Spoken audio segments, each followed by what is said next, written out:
गांव का नाम था कचनारा। छोटा सा गांव, चारों तरफ घने पेड़, कच्चे घर और बीच में एक तालाब। दिन में तो यहाँ शांति रहती, लेकिन सावन आते ही हर कोई डर से कांपने लगता, क्योंकि इस गांव में सदियों से एक अजीब और खौफनाक बात होती थी। सावन की पहली रात जब आसमान से पहली बारिश गिरती, तो वो साधारण पानी की बूंदें नहीं होती। वो बारिश लाल रंग की होती, बिल्कुल खून जैसी।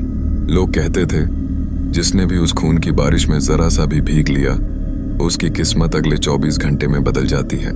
वो इंसान पागल हो जाता और किसी और को मौत के घाट उतार देता। गांव के बुजुर्गों के मुताबिक कई साल पहले यहाँ एक कत्लेआम हुआ था। तालाब के किनारे सैकड़ों औरतों और बच्चों को बेरहमी से मार दिया गया था। उनकी चीखें अब भी हवा में गूंजती थीं।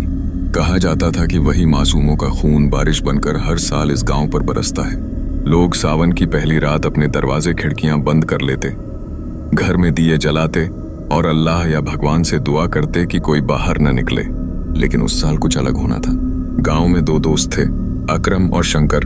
दोनों जवान थे और मजाक मस्ती में रहते। उन्हें इन अंधविश्वासों पर यकीन नहीं था। सावन की पहली रात आई। आसमान काला था, बिजली चमक रही थी। पूरे गांव ने दरवाजे बंद कर लिए। सिर्फ अकरम और शंकर बाहर बैठे हंस रहे थे। शंकर बोला, अगर खून की बारिश सच है तो आज देखते हैं। अकरम ने हंसते हुए कहा, हाँ, डरपोकों की बातें हैं ये सब। बारिश तो पानी की ही होगी। रात के करीब 12 बजे आसमान गरजा और पहली बूंद गिरी। दोनों ने ऊपर हाथ फैलाए, लेकिन जो बूंद उनके हाथ पर गिरी वो ठंडी नहीं थी, गर्म थी, और उसका रंग था लाल। दोनों के चेहरे से हंसी गायब हो गई। उनके कपड़ों पर, हाथों पर, यहाँ तक कि चेहरे पर भी लाल छींटे पड़ रहे थे। वो बारिश अब तेज हो चुकी थी। जमीन पर गिरते ही मिट्टी गाढ़े लाल रंग में बदल रही थी, जैसे सचमुच खून बह रहा हो। शंकर के गले से अचानक चीख निकली, अरे ये तो सच में खून है। अकरम ने भागने की कोशिश की, लेकिन देर हो चुकी थी। दोनों पूरी तरह भीग चुके थे। घर पहुंचते पहुंचते दोनों कांपने लगे। सांसें तेज थीं, आंखों में अजीब सी लाली आ गई थी। गांव वाले दरवाजों से झांकते हुए सब देख रहे थे, लेकिन कोई बाहर निकलने की हिम्मत नहीं कर रहा था। सबको पता था, अब इन दोनों का अंजाम तय है। रात जैसे तैसे कटी, लेकिन सुबह का मंजर और भी खौफनाक था। सूरज की पहली किरण के साथ ही खबर फैली, शंकर ने अपनी ही मां को कुल्हाड़ी से मार डाला। और अकरम, वो तालाब के किनारे खड़ा हंस रहा था। उसके हाथों से ताजा खून टपक रहा था। गांव पर खामोशी छा गई। किसी ने बाहर निकलने की हिम्मत नहीं की। सबको पता था कि यह खून की बारिश का असर है और अगले 24 घंटे तक मौतें होती रहेंगी। लोग प्रार्थना कर रहे थे कि ये साया उनके घर तक न पहुंचे, लेकिन कहानी तो अभी शुरू हुई थी। सुबह होते ही पूरा कचनारा गांव दहशत में डूब गया। लोगों ने शंकर की मां की लाश देखी तो किसी की हिम्मत न हुई उसके पास जाने की। कुल्हाड़ी के वार से उसका गला आधा कट चुका था और खून से आंगन भर गया था। शंकर वहीं पास बैठा था, आंखें लाल, चेहरा पागलपन से भरा हुआ। उसके होंठों पर बार बार एक ही शब्द आ रहा था, बारिश, खून की बारिश। गांव वाले छिपकर तमाशा देख रहे थे। कोई पास नहीं आया। सबको पता था, अगर पास गए तो अगली लाश वही होंगे। दूसरी तरफ अकरम का हाल और भी खतरनाक था। वो तालाब के किनारे खड़ा था, लेकिन अब वो अकेला नहीं था। उसकी आंखों में अजीब सी चमक थी और वो किसी अदृश्य ताकत से बातें कर रहा था। गांव के 2 लड़के हिम्मत करके वहां गए। उन्होंने अकरम को आवाज दी, भाई घर चलो, सब डर रहे हैं। लेकिन अकरम ने धीरे धीरे गर्दन घुमाई और जो नजारा सामने आया उसे देखकर दोनों लड़कों की रूह कांप गई। अकरम के होंठों से खून टपक रहा था। उसके दांतों में किसी इंसान का कान फंसा हुआ था। उसने गुर्राते हुए कहा, भागो, वरना बारिश का मजा तुमसे भी छकवा दूंगा। दोनों लड़के चीखते हुए गांव की तरफ भागे। पीछे से अकरम की हंसी हवा को चीरती हुई उनके कानों तक पहुंची। शाम होते होते खबर फैल गई, शंकर ने अपनी मां के बाद अपने छोटे भाई को भी मार दिया था। वो कुल्हाड़ी लेकर गलियों में घूम रहा था और कोई भी सामने आता तो हमला कर देता। लोग अपने अपने घरों में कैद हो गए। दरवाजों पर मोटे ताले, खिड़कियों पर लकड़ी की पट्टियां और घरों में तेल के दिए जलाकर लोग बैठे थे। कोई खाना नहीं खा रहा था, कोई सो नहीं पा रहा था। गांव के चौधरी ने पंचायत बुलाई। उसने कहा, अगर अकरम और शंकर को नहीं रोका गया तो पूरा गांव खतरे में पड़ जाएगा। लेकिन पंचायत में बैठे बुजुर्ग बोले, बेटा, ये इंसानों का काम नहीं, ये खून की बारिश की सजा है। इसमें हाथ डालना मौत को न्योता देने जैसा है। तभी एक जवान उठ खड़ा हुआ। उसका नाम था सलमान। उसका गुस्सा 7वें आसमान पर था, क्योंकि शंकर वही था जिसने बचपन से उसका मजाक उड़ाया था। सलमान ने कहा, चाहे कुछ भी हो, मैं चुप नहीं बैठूंगा। अगर ये दोनों पागल पूरे गांव को मार देंगे तो फिर हमारे बच्चों का क्या होगा। गांव वाले चुप रहे, लेकिन सलमान ने अकेले ही ठान ली कि वो शंकर और अकरम का सामना करेगा। रात होते ही सलमान लोहे की छड़ी लेकर बाहर निकला। अंधेरा गहरा था, आसमान में बादल गरज रहे थे, चारों तरफ सन्नाटा, सिर्फ कुत्तों के भौंकने की आवाज आ रही थी। सलमान ने शंकर को खोज लिया। वो गली के बीचों बीच बैठा था, उसके चारों तरफ खून फैला हुआ था। पास ही उसका भाई बेसुध पड़ा था। सलमान ने जोर से आवाज दी, शंकर, तू बहुत होशियार बनता था ना, अब आ मेरे सामने। शंकर धीरे धीरे उठा। उसकी आंखों में लाली और चेहरे पर डरावनी मुस्कान थी। उसके हाथ में खून से लथपथ कुल्हाड़ी थी। बिना एक पल गवाए शंकर सलमान पर टूट पड़ा। दोनों में भिड़ंत शुरू हो गई। लोहे की छड़ी और कुल्हाड़ी टकराने की आवाज पूरे गांव में गूंजने लगी। गांव वाले दरवाजों से झांक रहे थे। किसी की हिम्मत नहीं हुई बाहर आने की। लड़ाई भयंकर थी। सलमान ने पूरी ताकत से छड़ी घुमाई और शंकर के सिर पर दे मारी। शंकर लड़खड़ाया और जमीन पर गिर पड़ा। गांव वाले सोचने लगे शायद अब यह खून का खेल खत्म हो गया, लेकिन तभी अजीब हुआ। गिरा हुआ शंकर अचानक फिर उठ खड़ा हुआ। उसकी गर्दन टेढ़ी हो चुकी थी, लेकिन चेहरा और भी डरावना था। उसने दहाड़ लगाई और कुल्हाड़ी सलमान के पेट में घोंप दी। सलमान की चीख ने रात का सन्नाटा तोड़ दिया। वो जमीन पर गिर पड़ा। तड़पते हुए उसका खून गली में बह निकला। गांव वाले सहम गए। अब सबको समझ आ गया कि ये कोई साधारण इंसान नहीं रहे। खून की बारिश ने इन्हें इंसान से जानवर बना दिया था। तालाब के पास खड़ा अकरम ये सब देख रहा था। उसने आसमान की तरफ देखा और जोर से चीखा, और बरसा, और खून बरसा, हमें और ताकत दे। अचानक आसमान गरजने लगा। फिर से बूंदें गिरनी शुरू हुईं, और वो बूंदें पानी की नहीं, खून की थीं। गांव का हर शख्स कांप उठा। सबको लगा इस बार शायद कोई भी नहीं बचेगा। गांव में चारों तरफ सन्नाटा पसरा हुआ था, लेकिन उस सन्नाटे को औरतों और बच्चों की चीखें बार बार चीर रही थीं। हर कोई अपने घर में कैद था, मगर बाहर जो हो रहा था उसकी आहट हर दीवार को भेद रही थी। गली गली में लाल रंग का पानी बह रहा था। बारिश थमने का नाम ही नहीं ले रही थी। पानी नहीं, खून। उसकी गंध इतनी तेज थी कि लोग अपने अपने कमरों में कपड़े से नाक ढक कर बैठे थे। बच्चे माओं की गोद में कांप रहे थे। औरतें रो रही थीं। सबको लग रहा था कि आज की रात उनकी आखिरी रात होगी। शंकर और अकरम अब पूरी तरह इंसान नहीं रहे थे। वो पागलपन की हद तक पहुंच चुके थे। दोनों गली से गली घूमकर घरों के दरवाजों पर कुल्हाड़ी और लोहे की छड़ें मार रहे थे। आवाज गूंजती थी, खोलो दरवाजा, बारिश की दावत में शामिल हो जाओ। लेकिन कोई दरवाजा नहीं खुला। अंदर बैठे लोग अपनी सांस रोककर बैठे रहे। तभी अचानक गांव की एक झोपड़ी से चीख सुनाई दी। सबका दिल धड़क उठा। वो झोपड़ी रहीमा की थी, जो विधवा थी और अपनी 2 छोटी बेटियों के साथ रहती थी। गांव वालों ने खिड़कियों से झांका, देखा कि शंकर और अकरम ने दरवाजा तोड़ डाला था। रहीमा की दोनों बेटियां जोर जोर से चीख रही थीं। रहीमा अपने सामने खड़ी होकर कह रही थी, हमें छोड़ दो, हम औरतें हैं, हमारा क्या कसूर। लेकिन शंकर ने खून से लथपथ कुल्हाड़ी उठाई और हंसते हुए बोला, कसूर यही है कि तुम अब तक बची क्यों हो। गांव के लोग सिर्फ देख रहे थे। किसी में हिम्मत नहीं थी बाहर आने की। और तभी रहीमा ने अपनी बेटियों को गोद में लिया और दरवाजे से बाहर भागी। वो चीखती रही, कोई बचा लो, अल्लाह के नाम पर कोई मदद करो। लेकिन कोई नहीं आया। सब अपने अपने दरवाजे बंद कर बैठे रहे। अकरम ने भागकर उसकी बेटी को उसके हाथों से खींच लिया। छोटी सी जान खून में भीग चुकी थी। उसकी चीख ने पूरा गांव हिला दिया। रहीमा तड़पती रही, गिड़गिड़ाती रही, मगर उस रात किसी ने उसके लिए दरवाजा नहीं खोला। गांव में औरतों की सिसकियां, बच्चों की चीखें और मर्दों की खामोशी मिलकर ऐसा मंजर बना रही थीं जैसे मौत का मेला लगा हो। तालाब का पानी भी अब लाल हो चुका था। लोग कह रहे थे कि जो इस बारिश में भीग गया उसके अंदर इंसानियत मर जाएगी, वो जानवर बन जाएगा। इसी डर से सब खिड़कियों पर मोटे पर्दे डाल चुके थे। कोई बाहर झांकने की भी हिम्मत नहीं कर रहा था। लेकिन एक घर में अजीब हादसा हुआ। कलीम का छोटा बेटा खेलते खेलते दरवाजे के पास पहुंच गया। माँ ने रोका, लेकिन वो रोते हुए दरवाजा खोल बैठा। जैसे ही उसने बाहर कदम रखा, बारिश की कुछ बूंदें उसके चेहरे पर गिरीं। बच्चा वहीं ठिठक गया। उसकी आंखों में पागलपन उतरने लगा। उसने अपनी माँ की तरफ देखा और अचानक उसके हाथ में रखे खिलौने को फेंककर माँ की गर्दन पर झपट पड़ा। घर से औरत की चीख निकली, लेकिन पड़ोसी फिर भी चुप रहे। अब हाल ये था कि गांव में हर तरफ दहशत और खून ही खून था।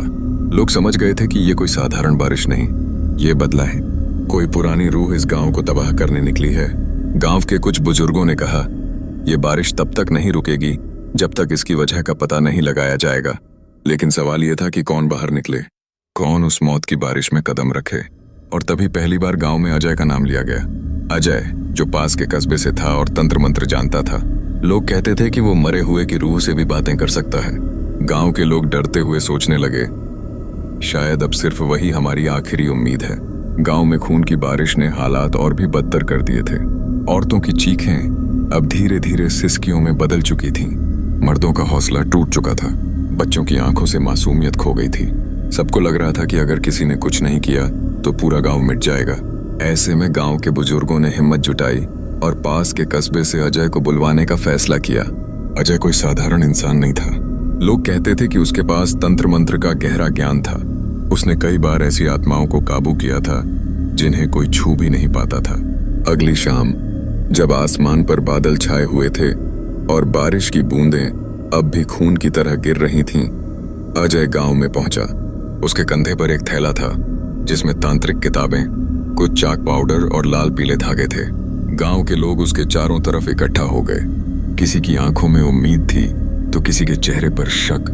अजय ने गांव का हाल देखा। गलियों में खून बह रहा था, दीवारों पर लाल छींटे थे और हवा में मौत की गंध तैर रही थी। उसने गहरी सांस ली और कहा, यह साधारण बारिश नहीं है, ये किसी रूह का शाप है। लोगों ने हाँ में सिर हिलाया।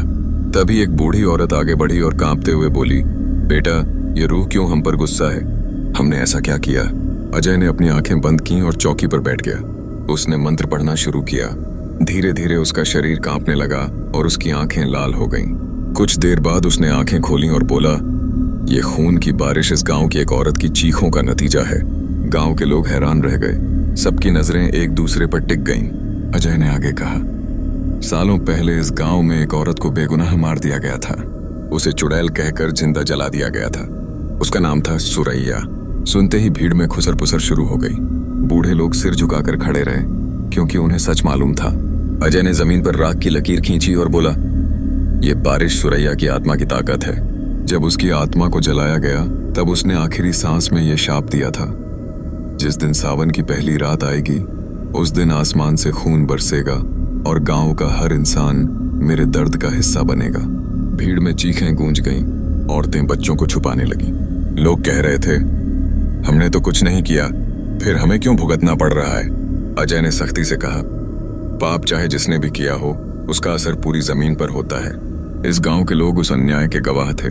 किसी ने उसे बचाने की कोशिश नहीं की, इसलिए ये खून की बारिश सब पर बराबर गिरेगी। तभी अचानक हवा का झोंका चला और चौपाल की लालटेन बुझ गई। अंधेरे में किसी औरत की हंसी गूंज उठी, इतनी डरावनी कि बच्चों ने चीख मार दी और औरतें कांपकर जमीन पर बैठ गईं। अजय ने आंखें बंद करके कहा, सुरैया यहीं है, वो सब सुन रही है। गांव वाले डर से एक दूसरे से चिपक गए। अजय ने अपना तांत्रिक सामान निकाला और मंत्रों से एक गोला बनाना शुरू किया। उसने कहा, अगर हमें इसे रोकना है तो सुरैया की रूह को सामने बुलाना होगा, तभी हमें उसका सच और उसका दर्द समझ आएगा। सब लोग सहम गए। किसी ने डर से कहा, अगर वो सामने आ गई तो क्या हम बच पाएंगे? अजय ने जवाब दिया, अगर नहीं बुलाया तो हम वैसे भी मर जाएंगे। इतना कहते ही अजय ने मंत्र पढ़ना शुरू किया। हवा और तेज हो गई। बारिश की बूंदें अब और भी गाढ़े खून की तरह गिरने लगीं। जमीन लाल हो गई। तभी अचानक चौपाल के बीच धुआं फैल गया और धुएं से एक औरत का काला साया उभरने लगा। उसके बाल बिखरे हुए थे, आंखें अंगारों की तरह जल रही थीं और पूरा शरीर जलने के निशानों से भरा था। गांव वाले चीख उठे, सुरैया! वो औरत धीरे धीरे हवा में तैरते हुए बोली, हाँ, मैं सुरैया हूं, जिसे तुम सबने जलाकर राख कर दिया। अब तुम्हें भी वही दर्द मिलेगा। गांव की औरतें सिसक उठीं, बच्चे चीखने लगे, मर्दों की रूह कांप गई। अजय ने हिम्मत दिखाते हुए कहा, सुरैया, हम सच जानना चाहते हैं, हमें बताओ कि तुम्हारे साथ क्या हुआ था। सुरैया की चीख पूरे गांव में गूंज गई। उसने कहा, मेरे साथ धोखा हुआ, मुझे जादूगरनी कहा गया। मैं बेगुनाह थी, मगर गांव ने मुझे जिंदा जला दिया और अब ये खून की बारिश मेरे आंसुओं की निशानी है। जब तक मेरे साथ न्याय नहीं होगा, ये खून बहता रहेगा। गांव अब मौत के मुहाने पर था और अजय समझ चुका था कि अब आखिरी टक्कर होना बाकी है। सुरैया की आत्मा अब पूरी ताकत में थी। उसका साया पूरे गांव पर छा गया था। आसमान से गिरती खून की बारिश तेज हो गई। हर बूंद जैसे आग की तरह जलाती थी। औरतें बच्चों को सीने से चिपकाकर बचाने की कोशिश कर रही थीं, मगर खून का दरिया गांव की गलियों में बहने लगा था।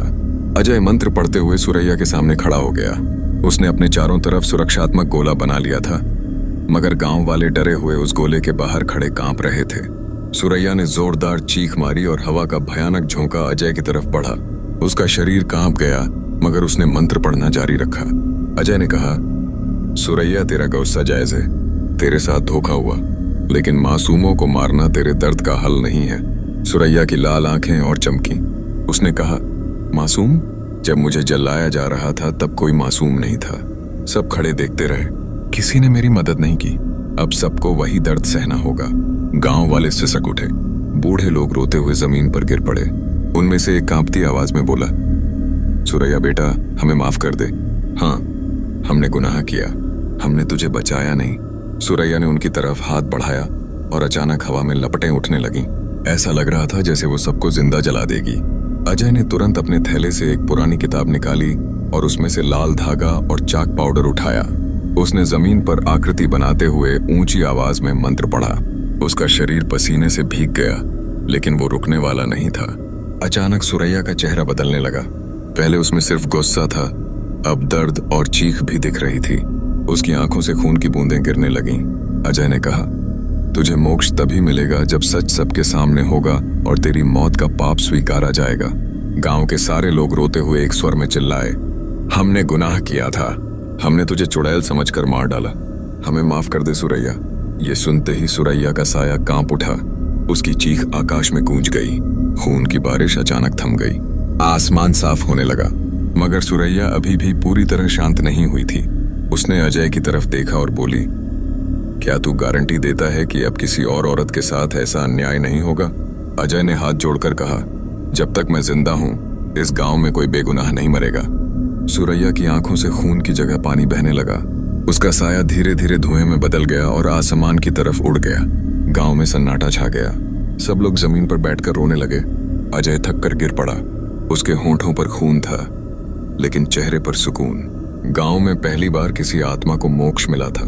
उस दिन के बाद सावन की रातें गांव में खून नहीं लाती थीं, लेकिन हवाओं में अब भी सुरैया की धीमी आवाज गूंजती थी, अगर कभी इंसानियत से धोखा हुआ तो मैं फिर लौटूंगी।